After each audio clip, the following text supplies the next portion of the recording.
Shalom, Apostle Paul coming back at you with this truth, giving all praise to Yahweh Shem Al Shai B'Shem Kakwadash. And I'm going to entitle this video, I was going to say argument, video, Vocab Malone, you can't win. There are almost 13 million Jakes that know that they're Israelites. Anyway, let's go. I don't know how long this is going to be. Let's see where the spirit takes me, but I was looking for a topic and it finally came to me because there's a video on Vocab Malone's channel that's not up. It says set reminder is going to be put up on the 14th, which is tomorrow, which is a Thursday. And the title is Revelation 1, not about color of Christ, period. Vocab Malone, Revelation 1, not about hashtag color Christ, period, subscribe, blah, blah, blah. So what I noticed,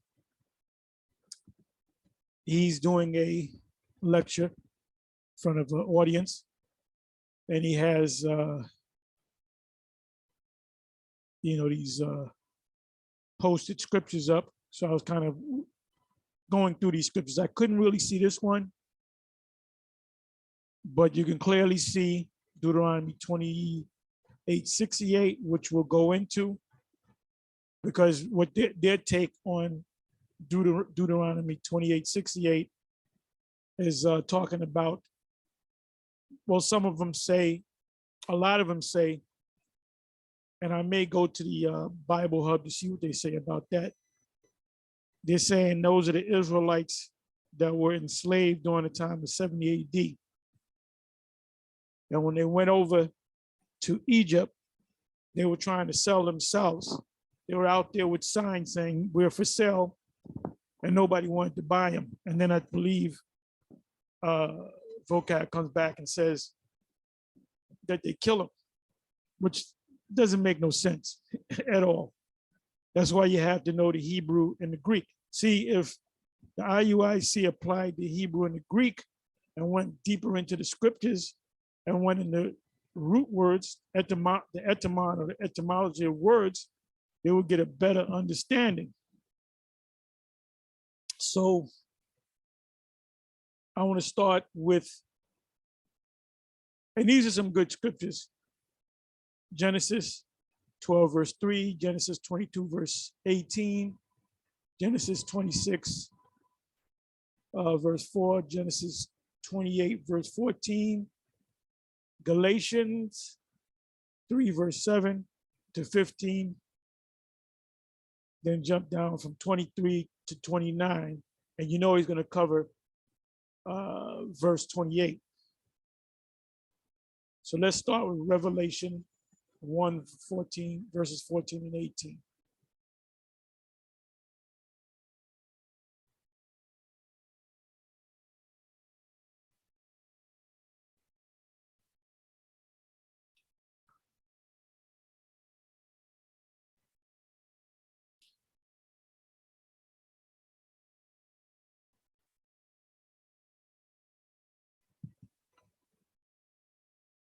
So there's a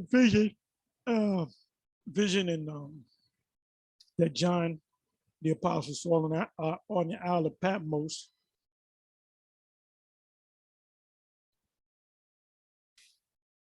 I'll start at the 13th verse. And in the midst of the 7 candlesticks, one like unto the Son of Man, clothed with a garment down to the foot. So he saw a vision of a humanoid, a terrestrial being, a man on the earth with clothes on, clothed with a garment down to the foot, meaning he had a robe on. And this is similar to the vision that Daniel saw in Daniel chapter 7 of the Heavenly Father, the Ancient of Days. He didn't actually see the Heavenly Father. No man can see the Father and live. He saw a vision of the presence of the Most High coming down. And if the Lord was to come down in human form, he would come down, number one, as a man, and not just any old man. He would come down looking like a black man That's why it said he noticed that his hairs, he saw like a big afro, a woolly afro, so you can understand, and a woolly beard, which meant that he had a beard on his face, because that goes in accordance with the law. Like I said, when Daniel saw the Most High, he didn't actually see the Most High. He saw a vision of the destruction of the system, Esau's system. He saw Esau going down and Israel coming up. The same thing goes for John. John saw a similar vision, but this time he saw the Son of Man. He saw Yahushua. And that, like I said, that was a vision. The Lord was showing himself in a vision. So what he saw was a man, and he had a garment on down to the foot and girded about the path with a golden girdle. His head and his hairs were white like wool. So you have vocab say that it's not talking about the texture, it's talking about the color, meaning that the Lord was white. Now, when you go to Numbers 12 and 10, there's a curse called leprosy. That's also in, I believe that's Exodus 13 and Exodus 14, where it speaks about the curse of leprosy and what you look like. If you turn white or pale, there's two forms of leprosy. There's a clean, unclean leper and a clean leper.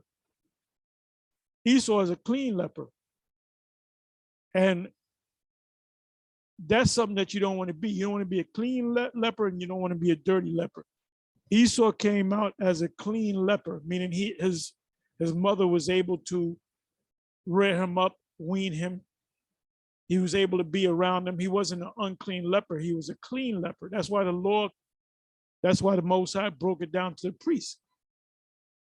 So there's a difference between a clean leper and an unclean leper. But both are forms of leprosy. And Miriam, the sister of the Messiah, Moses, she was cursed with leprosy.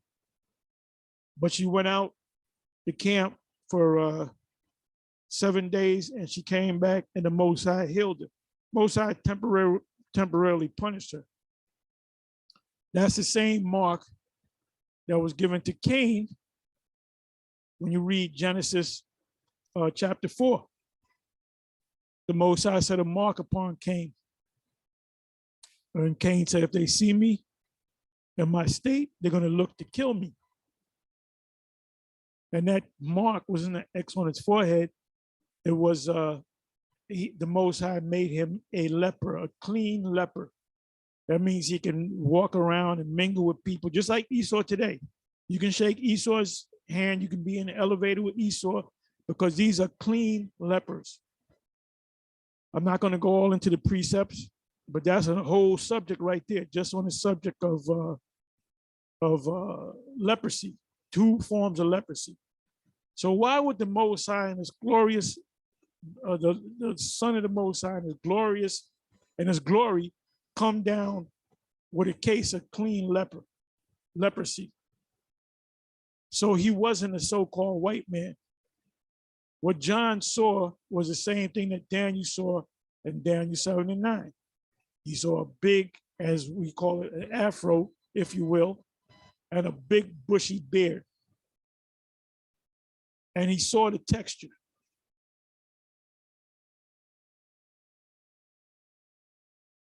It said white like wool, as white as snow.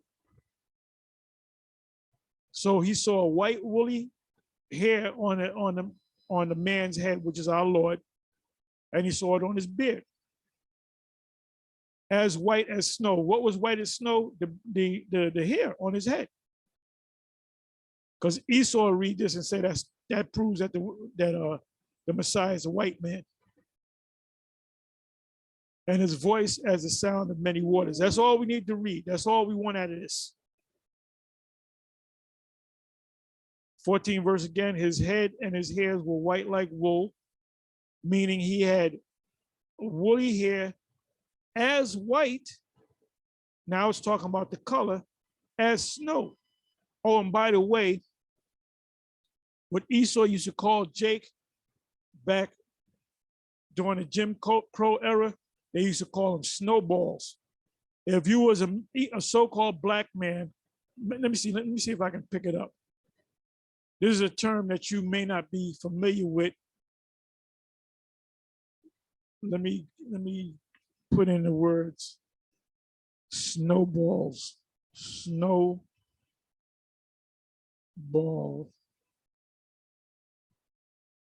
Negro. Negro.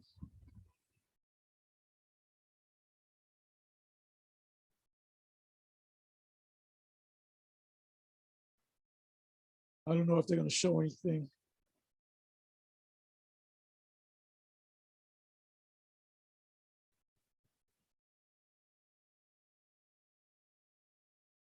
Snowball head. Let's try this.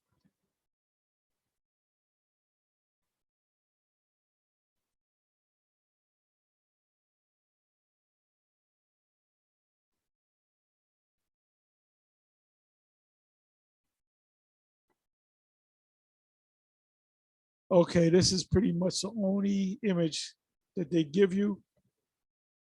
You know, if you look like this was this guy, what was his name?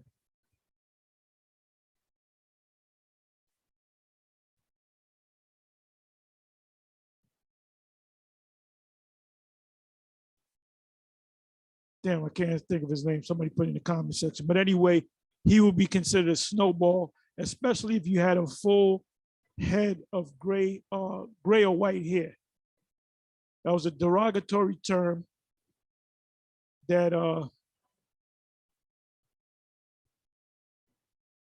okay, this guy right here.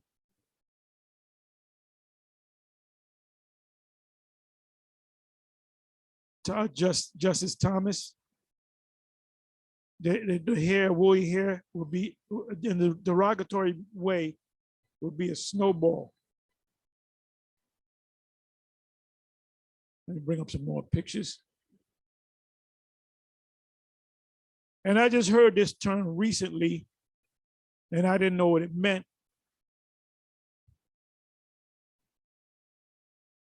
Okay, you see?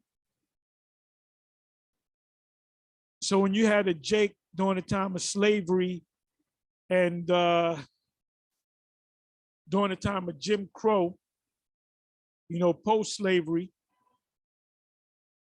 you had Jakes that had hair like this, which was woolly hair, and they called them snowballs. Esau called them snowballs.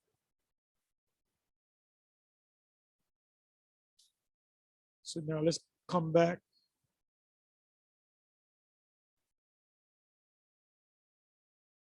So you can also say that as white as snow. You can also say like he had like an afro, snowball head.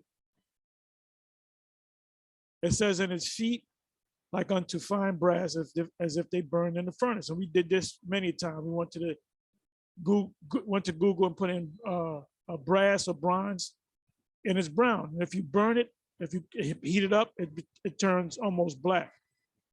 So what did John see? He saw an actual black man that he identified as our Lord. And then he received visions from the Lord and his angels, through his angels, by his angels. So let's come back over here. So he's going to cover that, but he'll at the same time he'll tell you, oh, Jesus is not white, Jesus is not black, but he had white skin. And then he's going to say this is symbolic for something else.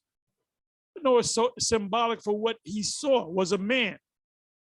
Daniel understood when he saw the Lord sitting on the throne, he understood that if the Most High came down in the form of a man, because the Lord is beyond a man, he's a great spirit.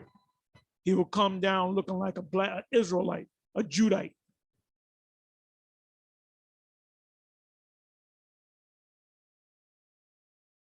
See, I don't know what this is right here. I'm thinking it might be 13, Revelation 13 and 10. He didn't put Revelation 13, 9 and 10, but I'm almost positive it's Revelation 13 and 10. Let's see.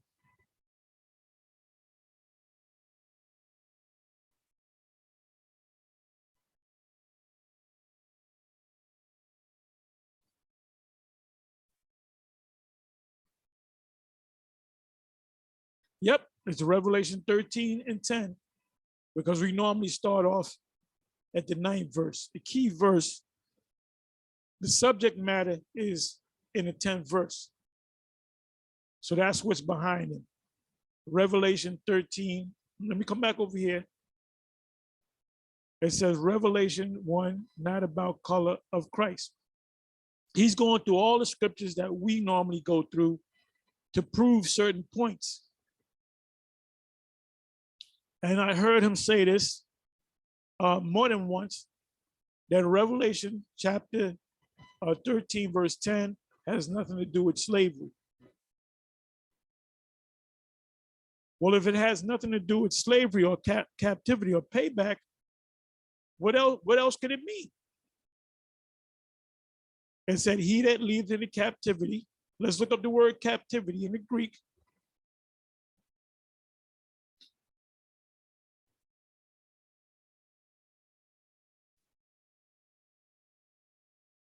That's a long one. Strong's G 161. Ahmalosia. Ahmalosia.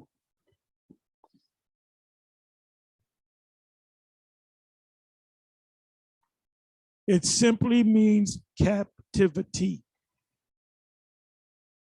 Captivity.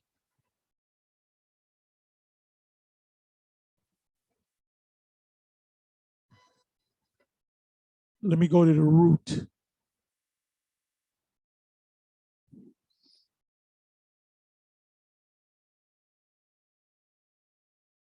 Let's deal with the root.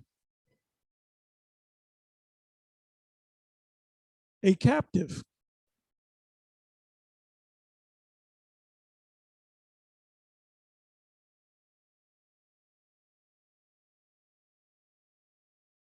Oh, this is a beautiful one. Precept, Luke 4, verse 18, the Spirit of the Lord. This is when the Lord opened up the Torah and went to Psalms 61. Now it says gospel right here, but in Psalm 61, it says good tidings. I may even go into that. It said, the Spirit of Yahweh is upon me, because he hath anointed me to preach the gospel, the good news of glad tidings to the poor. Who's he talking to? He was talking to the Israelites, that at that time they were under the Romans. He hath sent me to heal the brokenhearted. Who is the brokenhearted? The Israelites. To preach deliverance to the captives. Were we captives at that time? Yes, we were captives under the Roman Empire in the form of, we were tributaries. Meaning they let you do what you did, but they would tax your ass. Everything that you got, they would tax you, and they wouldn't come down on you. That's why ultimately you had the first Roman Jewish war in 78 AD, which started with what's this guy, Trump, and the reincarnation coming back, not Claudius, Nero. It started with Nero and went into the other four Caesars, Otho, Galba, Vitalis, and Vespasian. The other three got killed off. One of them killed himself, and I believe it was Otho, if I'm not mistaken. Some scholars say he had a dream that he killed himself. When he woke up, he killed himself. So you have scholars that differ on that account. So now what happened when you go to the backstory of 70 AD, it was about the Romans heavily taxing not only Israel, but other people. So they said, man, we ain't paying no more, motherfucker. This is bullshit. So there was a war that ensued. This inflation thing is nothing but a hidden tax. But you idiots in America, you don't understand how the money system works. So you don't know what the hell's going on. Preach the gospel to the poor. He that sent me to heal the brokenhearted, to preach. And the word preach, the etymology of the word preach is prophesy. When you break the word down, deliverance to the captives. Who's the captives?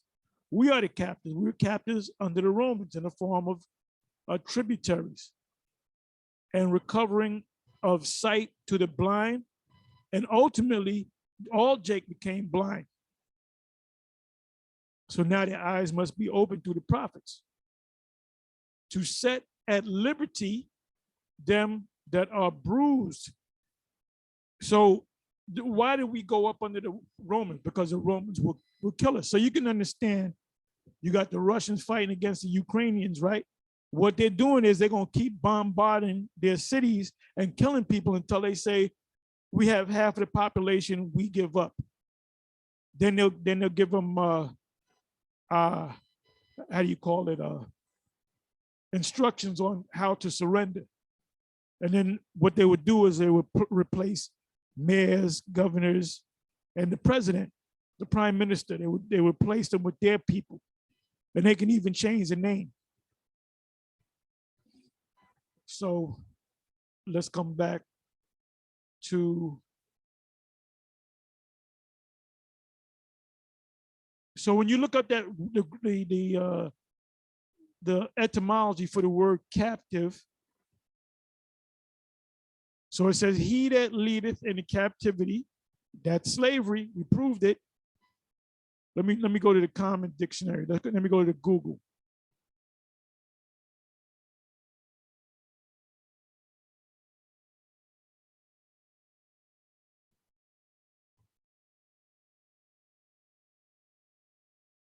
There goes, speaking of captivity, slavery.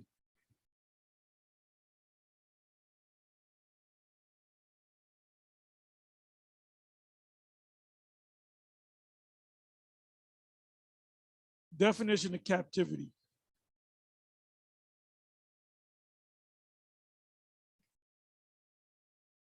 The simple definition, the condition of being imprisoned or confined. That's all we need to know.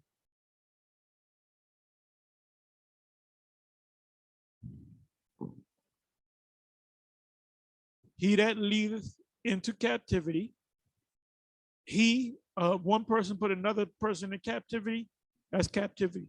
You don't need, it can be one person enslaving another person.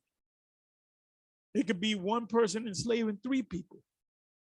It could be 10 people enslaving 5 people. I said, he that leadeth into captivity, did not the Romans do that? Yes. Did not the so-called white man do that to us to this day? Yes. How are we over here in this country? Because they took us from another country against our wills and whipped our backs and put us in the field and put us in the kitchen, in the house. And we worked for them and we didn't get paid at the end of the week. It says, and we're going back into slavery because what you're getting paid now is slave wages. You get enough just to survive. He that leads into captivity shall go into captivity. So anybody that leads somebody else into captivity, the scriptures say shall go into captivity. If a nation leads another nation to captivity, according to the judgments of the Most High, that nation is going to go into captivity.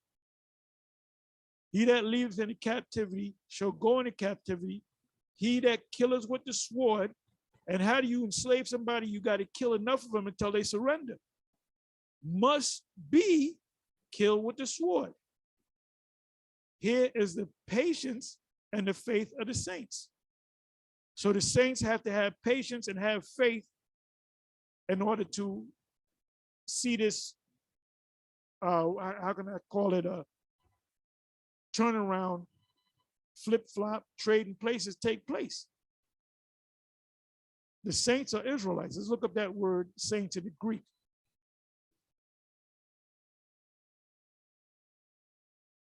And a lot of you blockhead Negroes, you listen to this clown, Vocab Malone. Vocab, you cannot compete with 13 million Jakes. And I'm just talking about Judah, the so-called Negroes. You cannot compete, you, one man with your motley crew, you cannot compete against 13 million and growing. The Great Awakening. Ezekiel 37, one of my favorite precepts, chapters. Revelation chapter 11, go hand in hand. And there's many other scriptures that link up with them scriptures. Isaiah 14, they shall take them captives whose captives they were. Okay, this is the word for saints, right? Strong's G40, hagios. Hagios. So let's see what that means.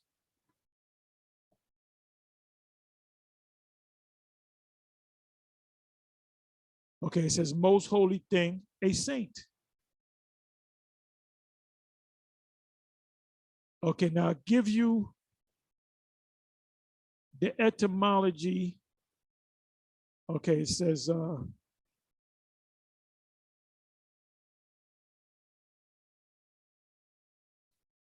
let's see what this links to. That's not what I want. But the word saint, if you go into the New Testament, the word saint is kodash, which means holy.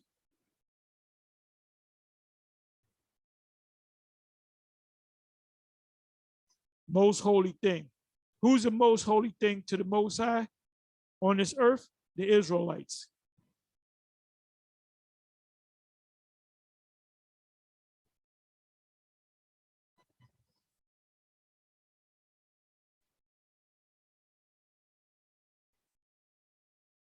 So we tackled that.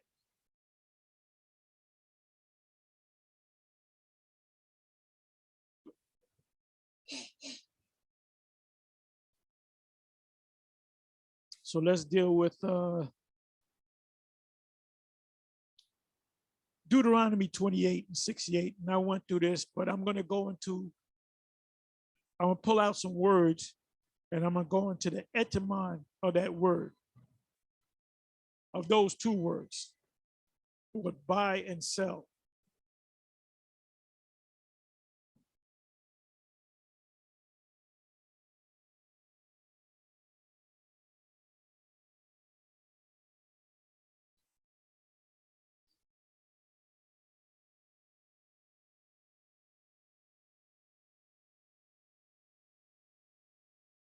And the Lord, the word for Lord here is Yahweh, shall bring thee into Egypt again with ships.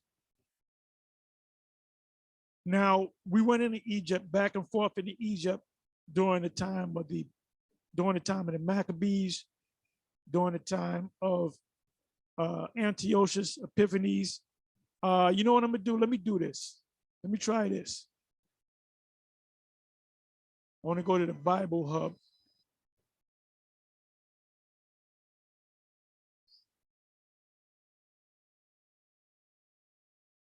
Let me see if I can pull up commentary.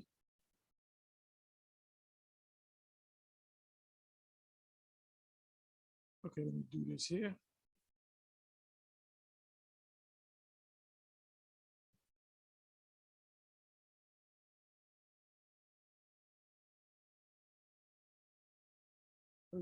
See if commentary pop up. Nope. Let me try it this way.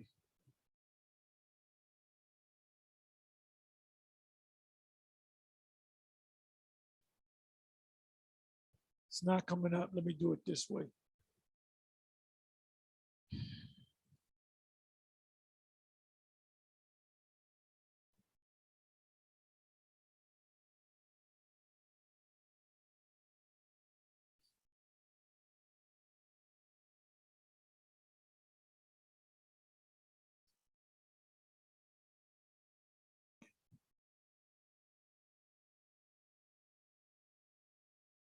Deuteronomy 28:68.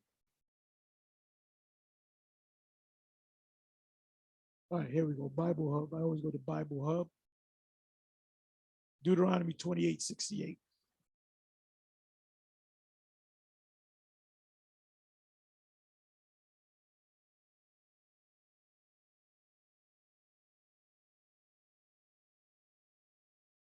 I don't know how much it's going to tell me, but okay. Ellicott's commentary for English readers. The Lord shall bring thee into Egypt again with ships. Josephus says this was done with many of the Jews by Titus. So they're saying that's a fulfillment of Deuteronomy 28:68. But when you go into that history, right, it says Josephus says, let me see, Josephus says this was done with many of the Jews by Titus. Let me try this.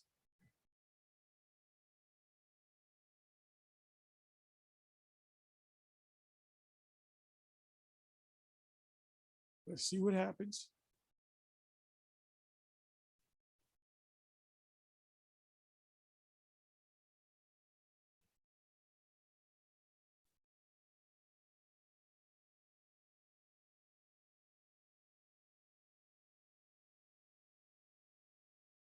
All right,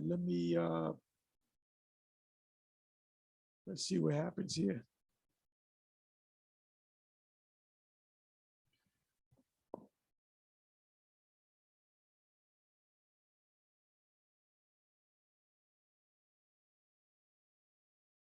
Bear me for a minute. There's a lot of reading here.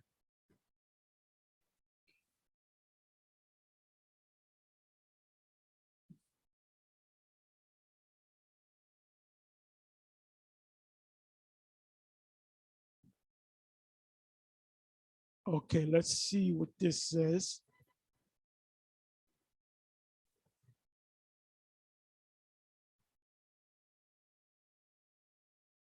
When Nero was going out of the world, you did as the wickedest wretches would have done, and encourage yourself to act against us by our civil dissension,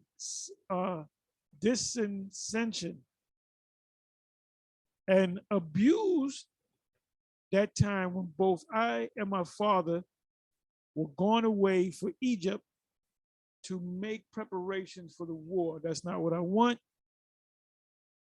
Let's move down.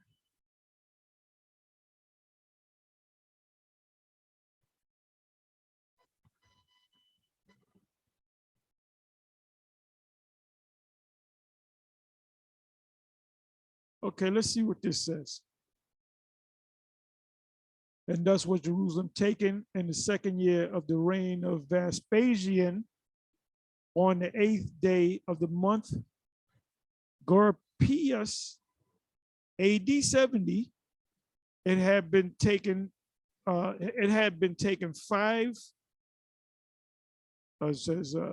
times before, though this was the second time of its desolation for Shishak, the king of Egypt, and after him Antiochus, and after him Pompey.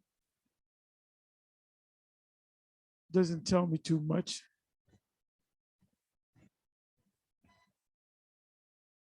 But it gives you some history that Jake went into Egypt too, but they were sold into slavery.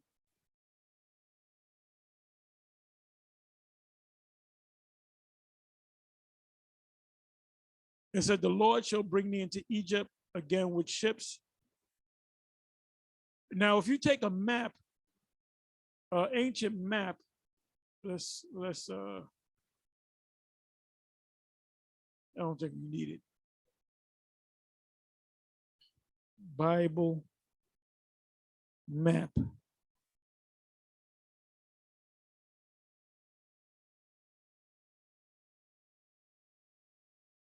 Okay, let me see. Let's check this one out.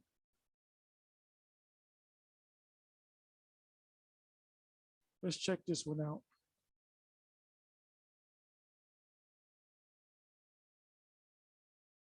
I don't like that one. Let's get this one.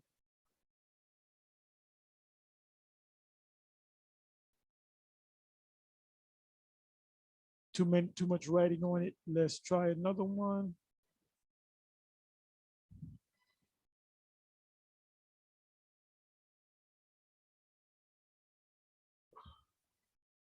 Okay, Italy will be over here.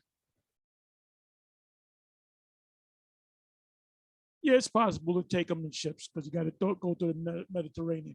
See, this is how you study, folks. You got to trial and error. You got to pull things up and see what, shake things up and see what comes out of it. But anyway, it says, and Yahweh shall bring thee into Egypt, which equates with the word bondage, again with ships, by the way whereof I spake unto thee. Now, by the way whereof he spoke unto the children of Israel was in the wilderness. They wasn't even in the promised land because remember, Moses didn't make it to the promised land. This was in the wilderness. By the way whereof I spake unto thee, thou shalt see it no more again. You're not going to see the wilderness of Zin again. But you're going to go into Egypt again with ships. Now, this is the kicker. And there ye shall be sold unto your enemies for bondmen and bondwomen, and no man shall buy you. Now, vocab stance is you try to sell your, when you go into the different translations, let me go into Revised Standard Version. Let's see what that says.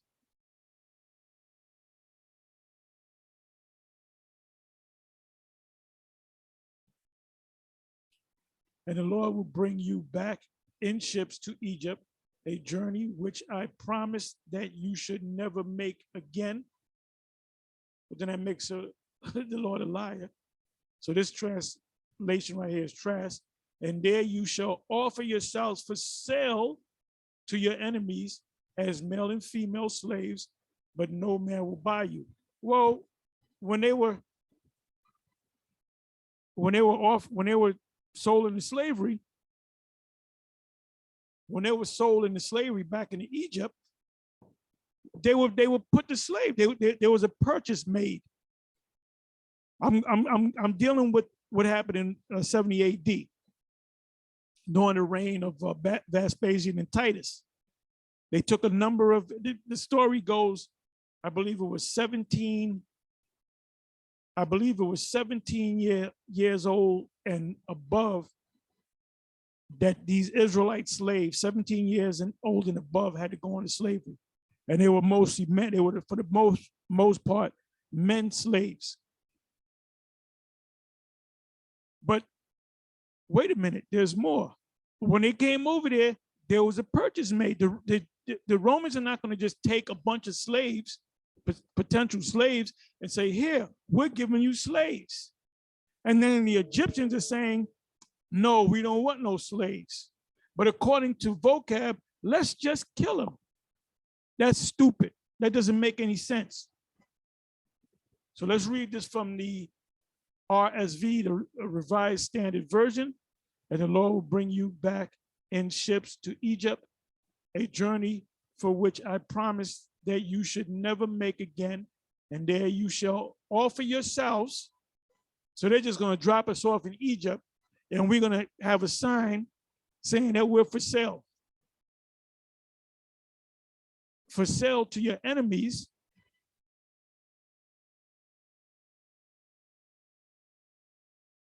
As male and female slaves. Now, anytime you got female slaves, there's going to be choice slaves among the females that you want to have sex with. And there's going to be strong males that you want to have to work and build things. Life would be so much easier if you had slaves, right? Esau found out about that. They said, yeah, it's easier. Just get a bunch of people, have them work for you and don't pay them. Don't even pay them slave wages. Put them in a shack, some goddamn where, feed them slop, give them enough food and shelter so they can survive the next day and work again. And if there's any problems, if they don't like it, you can hang them and whip them, or you can kill them. And you didn't want to kill your slaves, because that's like you get mad at your car and the car doesn't work, and you trash the car. You don't trash the car, you fix it. You get it back in order. It said, but no man will buy you. But no man will buy you. It doesn't make any sense. So let me see here. Let me come back.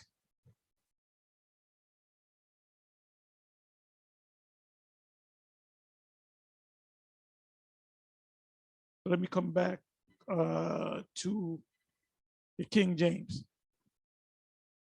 And the Lord Yahweh shall bring thee into Egypt again with ships, by the way whereof I spake unto thee. So we know that it's not talking about 70 AD. It can only be talking about during the time of the slave trade. And America is known as spiritually Sodom and Egypt. Thou shalt see it no more again, and there ye shall be sold unto your enemies for bondmen and bondwomen, and no man shall buy you. So now let's pull out these words, sold and buy, and bondmen and bondwomen.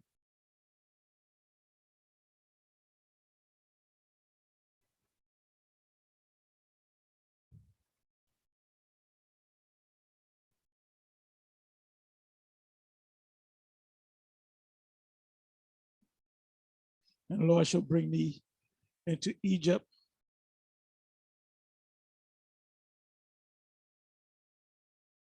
So we ruled out the 70 AD situation. They did go into slavery, but that's not talking about that.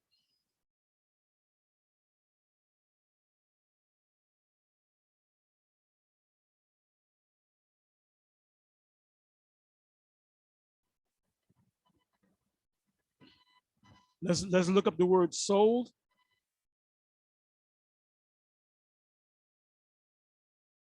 And the word is makar, where you get the word market or mercantile. Mercantile. You know what? Let me just do something here.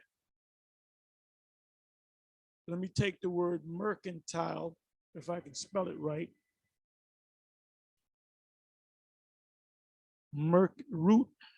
Root word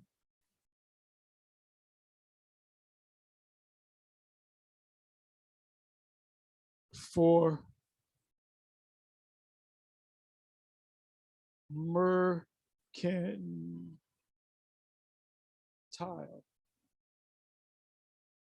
Mercantile.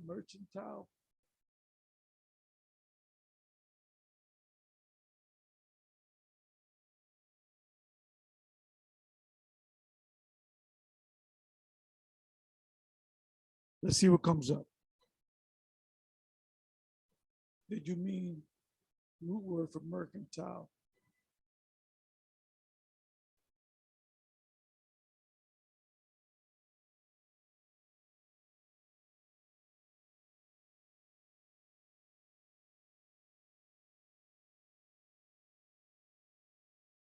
It should link you all the way back to the Hebrew. Let me try Hebrew. Hebrew.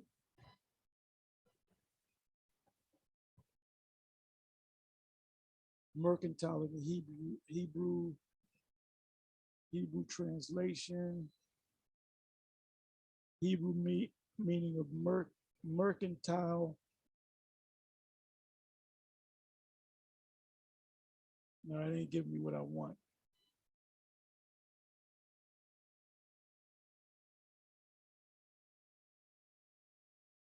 At one time,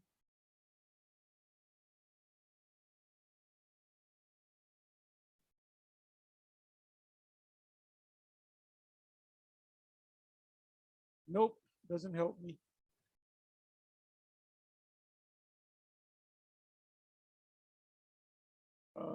Let's go back to the Hebrew. I'm sorry. But merkar, the root word for mercantile will have to go back to the Hebrew, which means to what? To buy.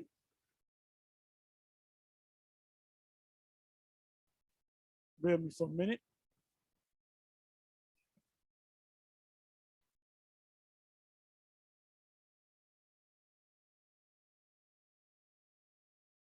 Let me come back again.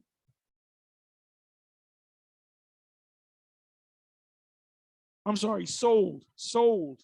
The word is makar.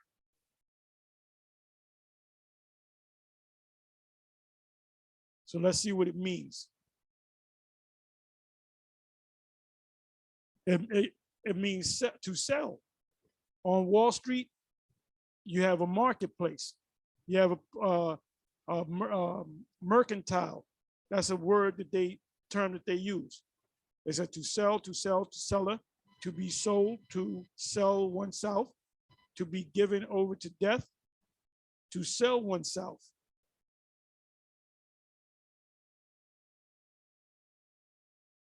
And we didn't sell ourselves. So now let's pull up the word buy, and no one shall buy you.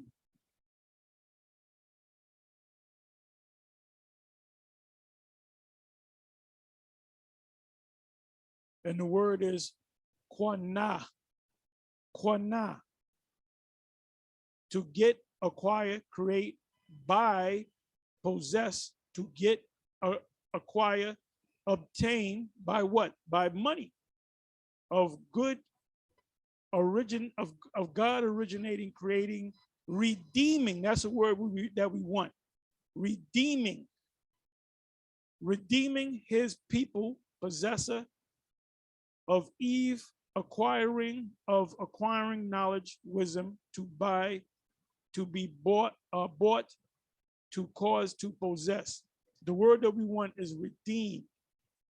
And no man shall redeem you. Redeem.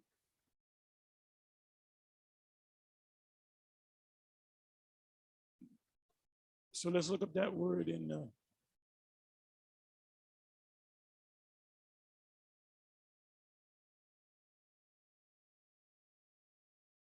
redeem definition.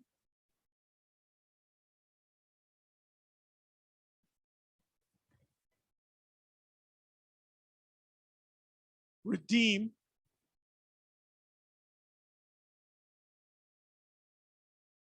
compensate for the fault or bad aspects. In other words, when you buy something that's not working right, you bring it back, you get your money back. That's called redeeming. You get a coupon. If you go to such and such burger joint, you can get a free fries as long as you have this coupon. So that coupon becomes money in that particular store. So you give them the coupon and you redeem or buy back a side of fries, right? Gain or regain possession of something in exchange for payment. So now the Most High is going to redeem by paying, but he's going to pay you with fire. What does it mean to redeem something? Let's go a little bit more deeper into it. Like I said, I'm going to make a statement.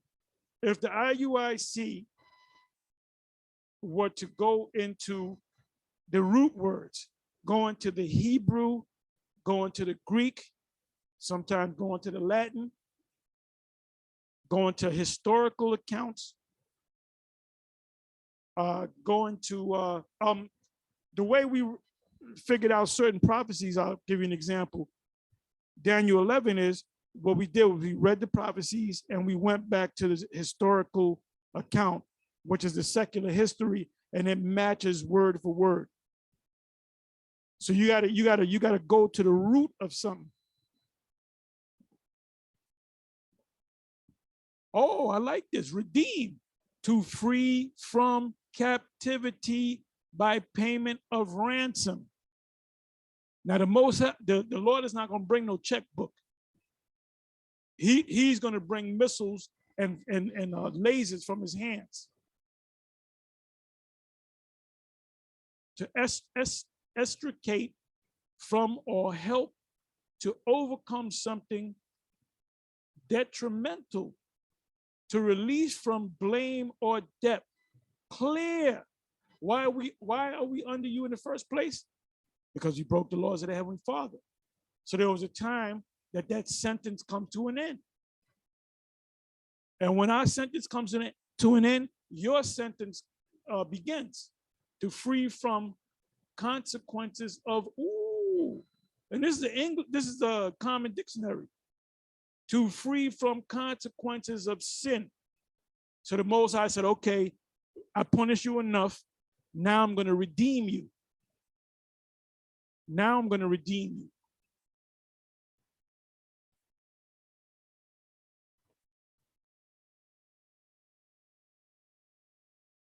So let's go to Galatians. Let's go to, these are good. These are good. The Genesis ones, because he seems to think, matter of fact, let's go to a couple of them. Genesis 12 verse 3. Let's go to that one. Genesis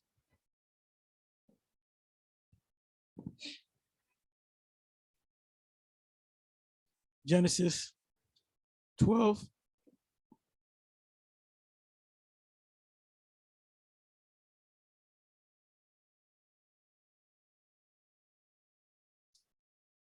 And I will bless them.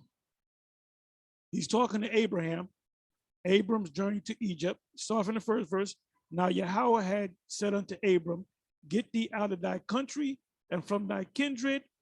Because what did the Lord do with Abram? He separated from his father, Terah, which he was into, following those pagan gods.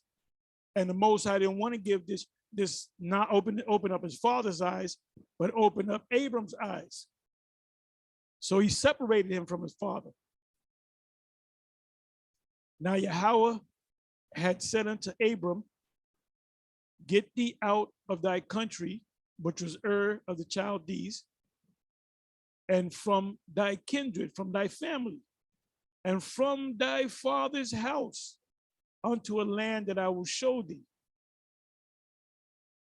And I will make of thee a great nation, singular. What did the Lord mean? What did Yahweh mean by I will make of thee a great nation? Because according to Abraham, he would have to have many nations, because his first son was Ishmael, which that's a nation, the Ishmaelites, which they call the Arabs.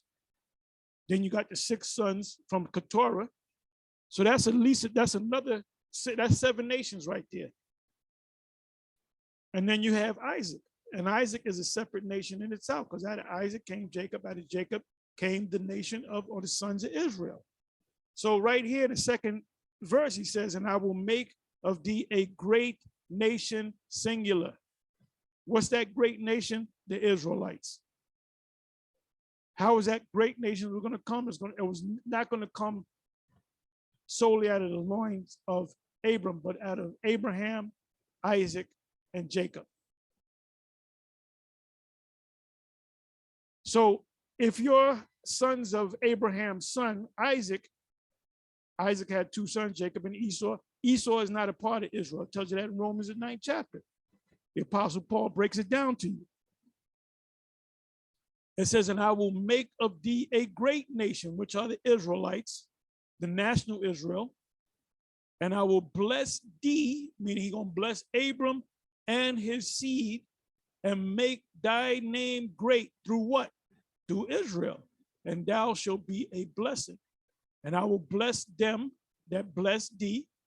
And that goes for Israel. Anybody that curses Israel shall be cursed. And curse him that curses thee.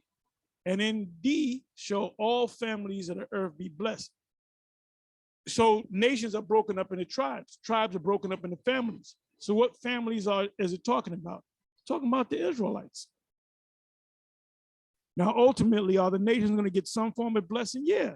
They're going to get their appointed lands to them, but they're going to be under us. They're going to pay tribute to us. Esau is going to be a slave, and then he's going to be done away with. So you won't see him no more, as in Job 20 says. So let's come back to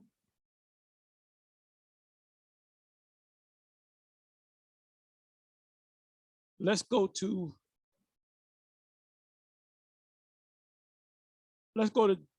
Genesis 26, verse 4. Let's see what that says.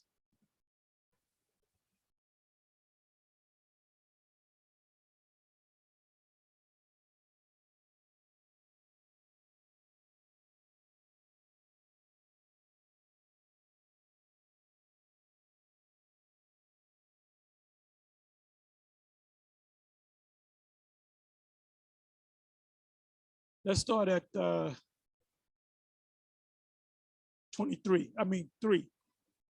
Sojourn in this land, and I will be with thee, and I will bless thee for unto thee and unto thy seed. It says seed singular. Remember, he had 8 seeds. Ishmael, first seed, Isaac, second seed, then he had 6 other seeds. So why does it say seed? Because there's a chosen seed, a chosen line. Abraham, Isaac, Jacob, and Israel. Then it stopped there. Any sons that any of the sons that Jacob had are Israelites automatically. I will give all these countries, and I will perform the oath which I swear unto Abraham, thy father. So this is not talking, this is talking to, give me a second. I'm almost positive it's talking to Isaac. Yeah, Isaac. Isaac.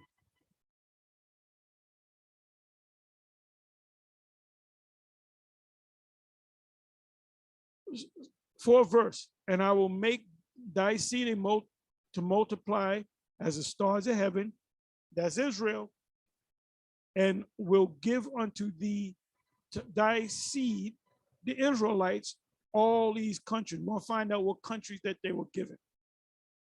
And in thy seed shall all the nations of the earth be blessed. And where those nations that's going to be blessed. Ultimately, are the other nations going to be blessed? Yeah, because they're going to learn the laws. They're going to rejoice in the fact that the true nation of the Lord is in the power seat. We're not just going to beat the hell out of the nations every day. Give me that Elamite. Let me beat him on the head a couple of times. Give me that Hamite over there. Let me beat him on the head. They're going to do what we say do. It's just like Esau. You have the different nations in this kingdom that when they come over here, they move up above you, Jakes. You know, that's in Deuteronomy 28. They shall come up very high and you shall come down very low. But you're not going to surpass Esau. The multi-billionaires and the trillionaires are Edomites. Now you got a handful of billionaires among them other nations, but none of them are trillionaires. The trillionaires, you never talk about them. The Rockefellers, I don't know about the DuPonts. The DuPonts was big at one time. The Rockefellers, the Oppenheimers, the Rothschilds, and there's other names that you never heard. They don't want to be heard. They don't want you to know them. They want to play behind the scenes. They let the billionaire boys play. Let them play. You're in the billionaire club. You can let people know that you're billionaires. But the trillionaires, we don't play it like that. We behind the scenes. We're the puppet masters. So the same thing in our kingdom. We're not just going to line up nations and just beat the shit out of them all day for eternity. We're going to put them under their land and under their fig tree. We're going to apply the law to them. But Esau is going to be done away with. So now let's see. It says, and I will, middle of 24, and I will give unto thee all these countries. So let's find out the countries that were given promise to us. Genesis 15.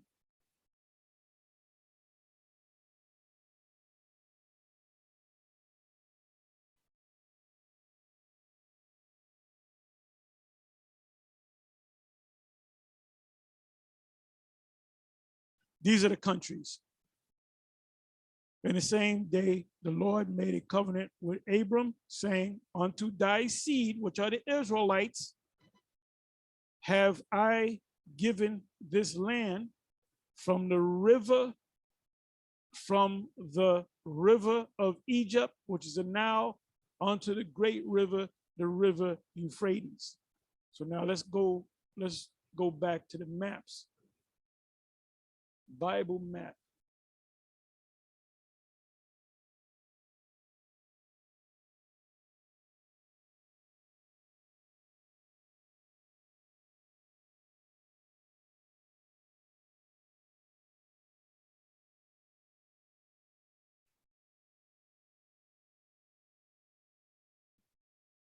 Okay, I don't like this one. Let me see. Let me try this one.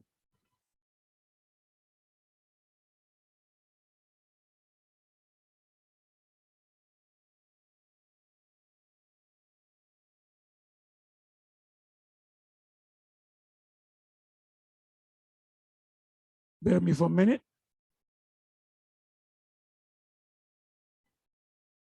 Okay. So you see a old biblical Bible map of the Bible. This is the land that was promised to Abraham, Isaac, and Jacob. From the Egyptian river, the Nile, which is over here, you can't see. You got the Suez Canal. You got you got the Suez Canal. You got the Gulf of Suez, and you got the Gulf of Akbar. You got the wilderness of Zin. That's where we were for 40 years. And down in the bottom, they're not showing it, is the rest of the Red Sea. So from here, all of this here, all the way to over here. This is all our land. All this land is ours. You got Moab and Ammon over here. You got Edom, which we're going to take that land because Edom is going to be spread among us. And then that's going to be the headquarters. This is what we're going to, make orders to the whole planet from right here. This is the headquarters. This is the capital of the planet.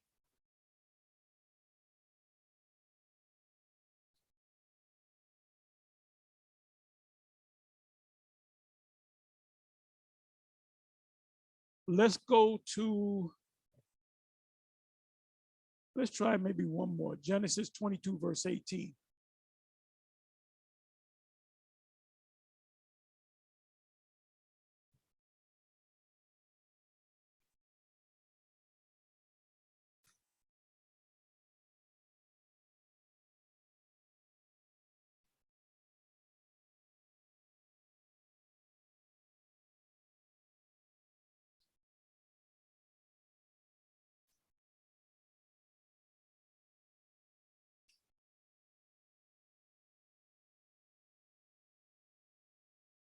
Let's go Genesis 22, verse 17. I might go even further. Let me start at 15. Genesis 22, verse 15. And the angel of Yahweh called unto Abram out of heaven the second time, and he said, by myself have I sworn, saith Yahweh, for because thou hast done this thing, and hast not withheld thy son, thine only son, because that's Yahweh Shai. The Lord told him to sacrifice his beloved son. He went ahead and did it. The Most High called the angel to pull him back to test his faith. So he said, now I'm going to give you a blessing.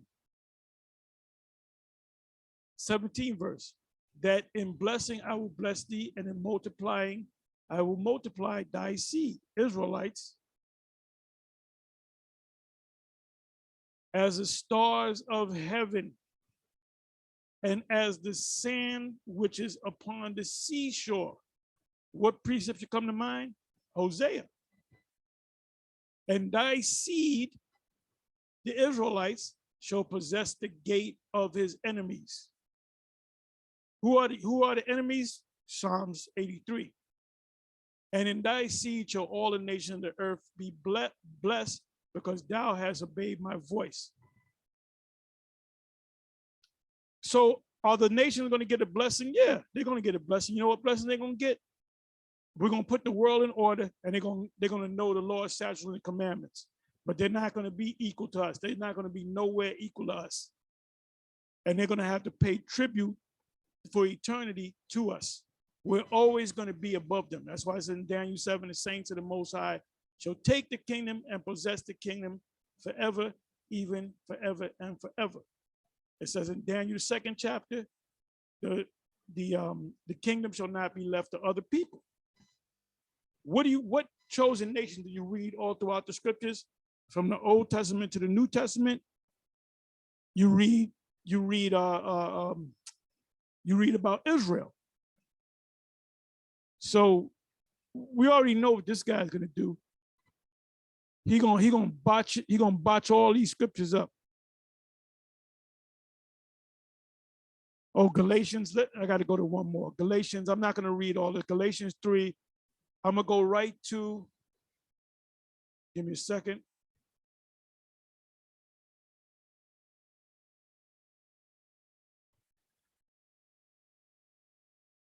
Galatians 3, I'm going to cut to the chase. Galatians 3, verse 28.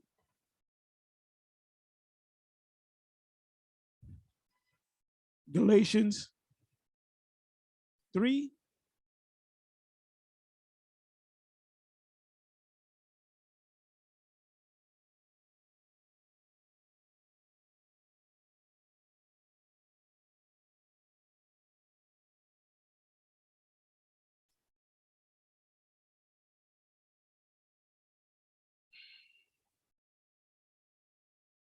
This guy Vocab is going to read all into this and Jesus Christ and baptism and all that. And then when he gets down to 28, that's the kicker.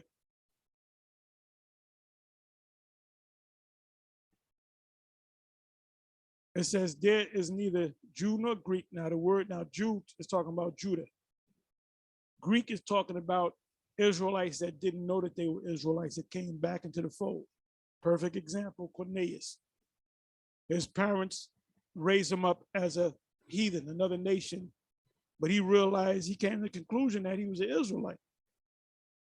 It said there is neither bond nor free, there is neither male nor female, for ye are all one in the Messiah, Messiah. And if ye be Yahushai's, then are ye Abraham's seed and heirs according to the promise. What promise? The promise was given to Abraham. We got to go back to Genesis. We got to go back. Let me do this. Let me try it this way.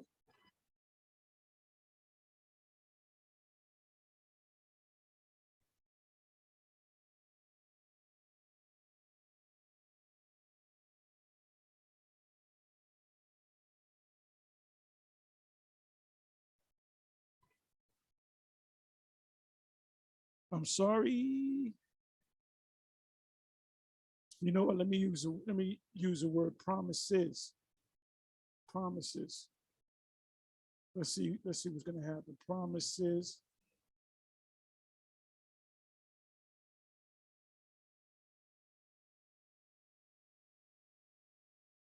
Okay.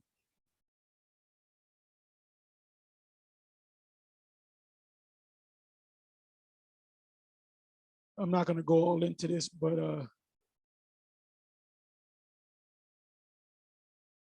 let's see, keep saying promises, right? Now to Abraham and his seed were the promises made. 21st verse, Galatians 3. Is the Lord then against the promise of the Most High? That ye be no, I want to get anything that's in relation to Abraham. Hebrews 7 verse 6. But he whose descendant is not accounted from them received tithes of Abraham and blessed him that had the promise.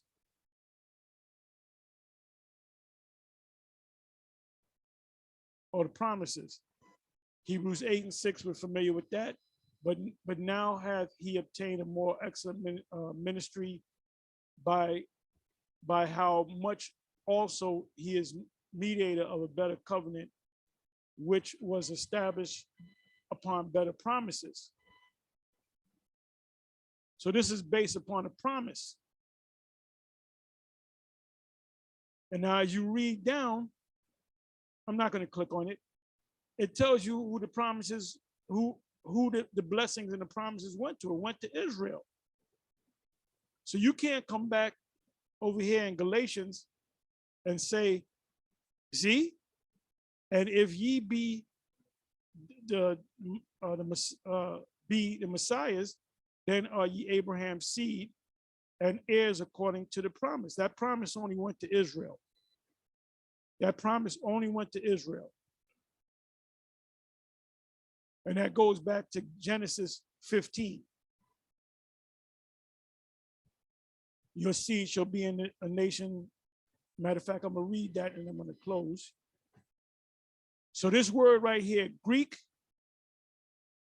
Let me click on the word Greek.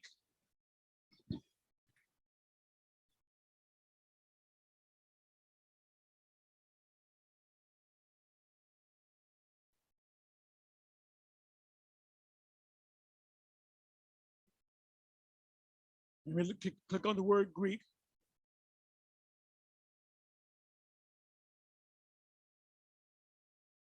It comes up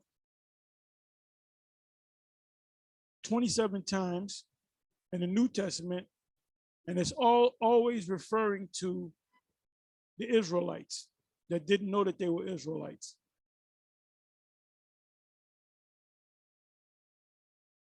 Because the Lord didn't say, yeah, I like my people Israel, but I also like them Greeks. And something about that Greek salad, I'm gonna say to them, no.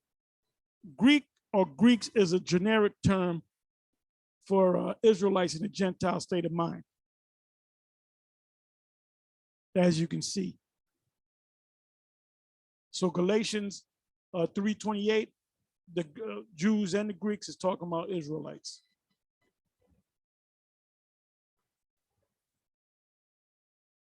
Acts 18:4, and he reasoned in the synagogue every Sabbath and persuaded the Jews and the Greeks. Why would Paul try to persuade the Greeks?